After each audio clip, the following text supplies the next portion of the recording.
Nah, ini akan benar-benar terlihat. Nah, seperti ini.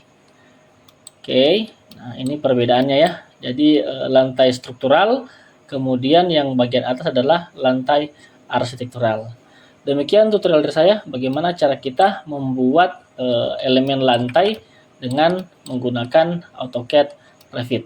Nah, jika merasa video ini bermanfaat, silakan di like, share bagi yang membutuhkan, dan jika masih ada pertanyaan, silakan tinggalkan pesan di kolom komentar. Sekian tutorial dari saya, sampai jumpa di tutorial selanjutnya. Terima kasih.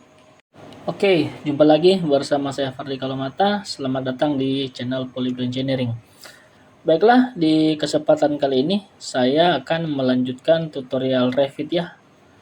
Nah, di project sebelumnya kita sudah membuat objek seperti ini. Kemudian ada juga kita sudah membuat pintu ya. Pintu dan juga kita sudah membuat atap. Nah, di kesempatan kali ini saya akan melanjutkan tutorial dengan dua ya.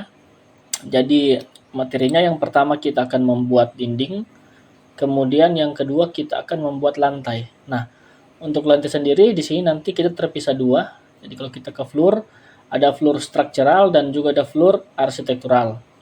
Oke, jadi kita langsung saja kita pindah view-nya. Kalau di sini kita lihat dindingnya itu nanti kita mulai dari atas elemen slope ya. Nah, kita ke top slope di sini. Nah, kemudian kita buat dinding terlebih dahulu. Oke. Jadi caranya mudah. Kemarin saya sudah bagikan caranya membuat dinding. Sekarang kita tinggal mengaplikasikannya. Kita ke wall di sini, kemudian kita pilih wall arsitektural. Nah, di sini pada properties kita sudah muncul pilihannya di sini, basic wall dengan ketebal 15 cm. Nah, yang perlu diperhatikan adalah di sini adalah base constraint-nya. Nah, base constraint-nya kita tempatkan top slope. Kemudian di sini top constraint-nya di sini unconnected ya. Nah, di sini unconnected. Nah, kemudian di sini harus kita kurangkan dengan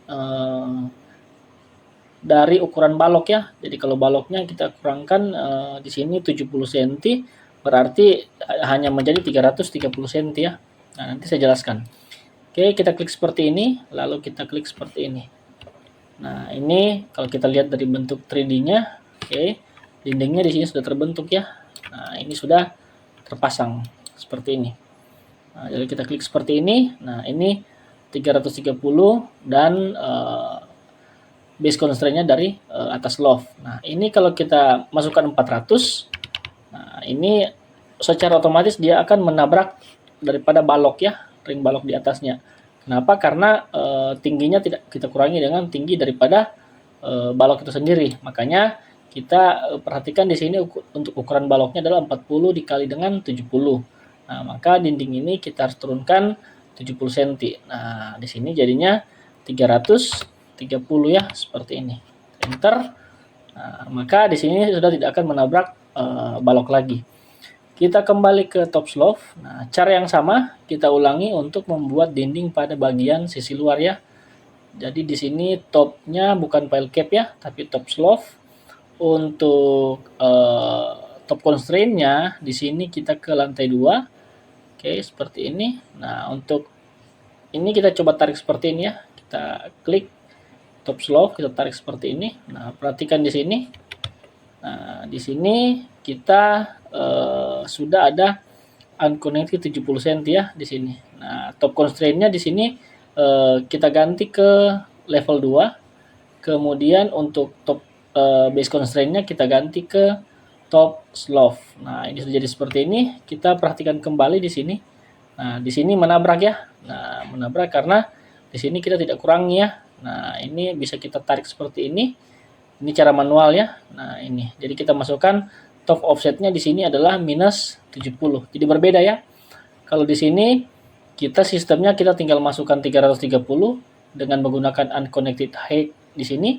Sedangkan untuk bagian yang sisi ini kita untuk unconnected height-nya di sini tidak nyala ya. Nah, di sini mati. Kita harus kalau mau mengganti menggunakan unconnected height-nya kita ganti ke unconnected. Nah, seperti itu.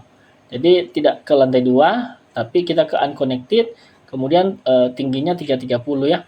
Tetapi kalau kita menggunakan topnya level lantai 2, maka di sini wajib kita mengisi adalah minus 70 ya untuk ketinggian balok. Nah, ini otomatis seperti ini. Jadi itu caranya. Kita lanjutkan di sini. Oke, ini bisa kita copy ya. Kita copy seperti ini. Nah, kita copy seperti ini saja. Nah, oke. Nah, kita perhatikan bentuknya di sini. Di sini sudah terpasang semua ya, sudah sesuai.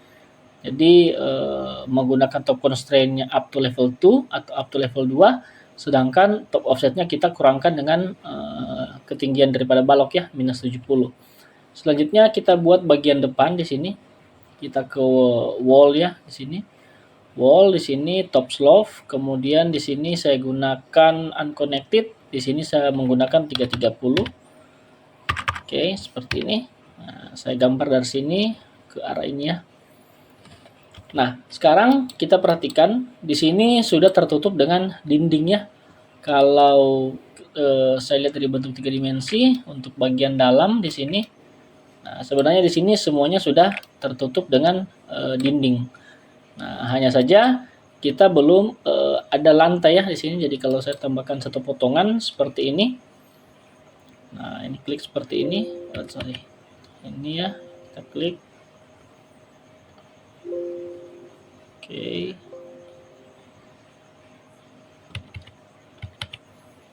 Section.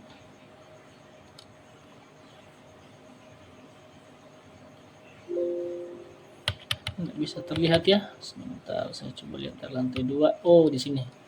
Ini sudah double ya. Kita delete dulu. Kita delete lagi. Oke. Nah, perhatikan di sini kita klik seperti ini. Lalu kita tarik ya. Kita go to view. Nah, ini. Jadi modelnya di sini sudah terbaca ya. Di sini kita sudah ada dinding, oke, seperti ini. Dan jika kita teruskan di sini ya. Ini kita teruskan view-nya ke sini, maka kita akan melihat dinding yang ada di bagian ini. Oke, kita ke section 4, kita perhatikan. Nah, di sini sudah terlihat ada dindingnya. Nah, ini kalau kita tampilkan dalam bentuk shade, nah seperti ini bentuknya. Jadi sudah terlihat. Nah, selanjutnya kita kembali ke top slope. Nah, ada yang membedakan antara floor structural dengan floor arsitektural ya. Nah, jadi di sini kita ke structure, kemudian kita ke floor structural. Nah, floor structural ini adalah floor yang kita buat di dalam struktur antara slope dengan balok tengah ya.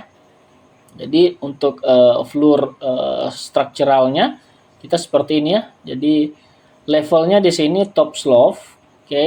Kemudian height offset from level di sini, oke. Harusnya ini adalah minus ya, minus dari 15 ya, seperti ini. Kalau kita menggunakan satuan senti ya di sini.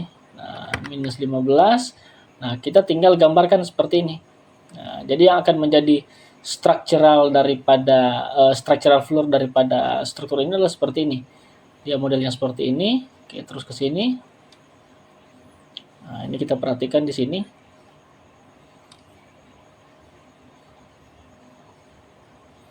Oke, kita ke sini lagi. Karena biasanya untuk strukturalnya ini dia menyatu ya di sini. Jadi saya tarik ke sini. Nah, ini bagian sisi kanan. Sekarang kita lanjut ke bagian sisi kiri ya. Nah, bagian sisi kiri kita seperti ini.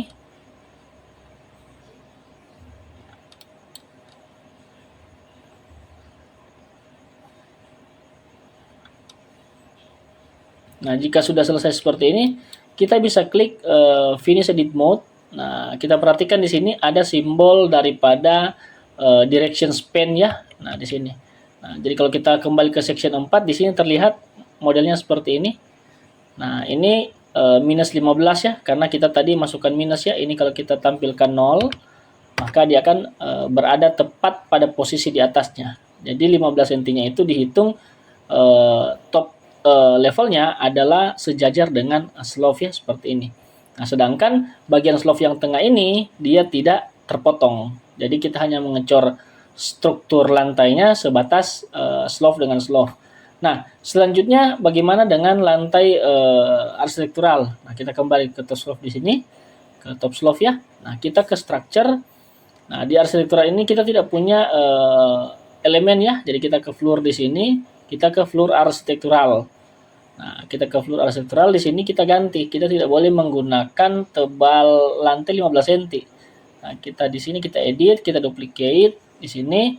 Kemudian kita beri ketebalannya biasanya hanya sekitar 3 cm ya atau 30 mili ya, 3 cm. Nah, di sini kita bebas menentukan ketebalan yang dibutuhkan sesuai dengan perencanaan tentunya ya. Nah, plat lantai T-nya lantai di sini ya. Untuk T-nya kita gunakan tebalnya di sini adalah 5 cm sudah dengan keramik ya. Nah, kita klik OK di sini. Nah, untuk strukturnya di sini ini kita ganti ya. Kita ganti ke 5 ya. Kita OK seperti ini. Nah, jadi tebalnya kita kurangi, kita OK. Nah, kemudian untuk core scale fill patternnya di sini kita bisa atur untuk arsiran ya di sini. Untuk arsiran kita mau seperti apa di sini bisa kita coba menggunakan, misalkan di sini saya gunakan crosshead saja seperti ini. Kemudian untuk colornya di sini saya gunakan berwarna sedikit biru ya seperti ini. Kita OK.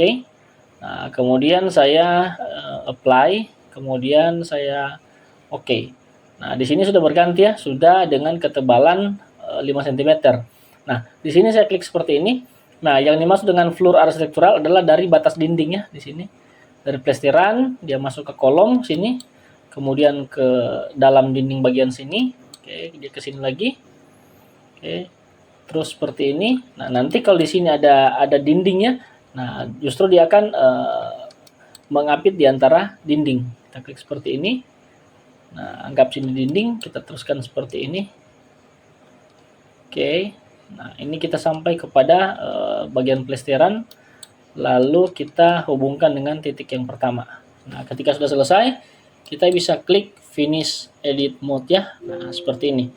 Nah, perhatikan di sini ada highlight floor overlap. Nah, jadi di sini warningnya terjadi overlap. Kita perhatikan di section. Nah, ini yang dimaksud dengan overlap yang tadi.